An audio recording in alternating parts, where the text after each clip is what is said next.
ഓയ് പോരാ. എന്നാലും എന്റെ പേരൊന്ന് ഇങ്ങനെ പോയേ. ഈ ഏട്ടകൾ കൊറേ പേരിടണമെന്ന് അത്ര നിർബന്ധമുണ്ടോ?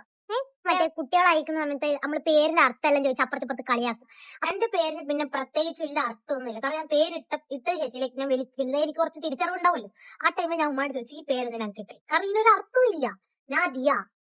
പിന്നെയാണ് ഞാൻ അർത്ഥം കണ്ടുപിടിച്ചത് ഗൈസ്. നാദിയ എന്നൊന്ന് ഹിന്ദിയിലൊന്ന് ചിന്തിച്ചേ. ഒന്നും തന്നിട്ടില്ല. നാദിയ തന്നിട്ടില്ല. ഒന്നും തന്നിട്ടില്ല. ഗൂഗിളിൽ സെർച്ച് ചെയ്തൊക്കെപ്പം ഗൂഗിൾ വഴി പറഞ്ഞു നാദിയന്റെ മീനിങ് ഹോപ്പ് ആണ്. എനിക്ക് എന്താ തോന്നിയെന്നറിയോ? പ്രതീക്ഷ തന്നിട്ടില്ല. അതുകൊണ്ട് ആരും എന്നിൽ ഒന്നും പ്രതീക്ഷിക്കരുത്. ഓക്കെ, ഞാൻ ഒരു പ്രതീക്ഷയും തരുന്നതല്ല. പക്ഷെ ഞാൻ നിങ്ങളുടെ അടുത്ത് കുറച്ച് പ്രതീക്ഷിക്കുന്നുണ്ട്. ഒന്ന് ഫോളോ ചെയ്യൂ പ്ലീസ്. പിന്നെ ഞാൻ എടുത്ത കണ്ടന്റ് ഒക്കെ ഇല്ല, അതിനൊക്കെ ഒന്ന് ലൈക്ക് ചെയ്തൊക്കെ നിങ്ങളെ പേരിന്റെ അർത്ഥം ഹിന്ദിയിൽ എന്തെങ്കിലും പ്രൊണൗൺസിയേഷൻ വരുന്നതാണെന്ന് നോക്കി. പിന്നെ ഞാൻ കുറച്ച് ഭാഗ്യമുള്ള കൂട്ടത്തിലായതുകൊണ്ട് എന്റെ പേരിന്റെ അർത്ഥം ഇങ്ങനെയാണ്. I M different guys. പേര് പക്ഷെ എന്റെ ഇരട്ടില്ല പേരാ പറഞ്ഞതാ.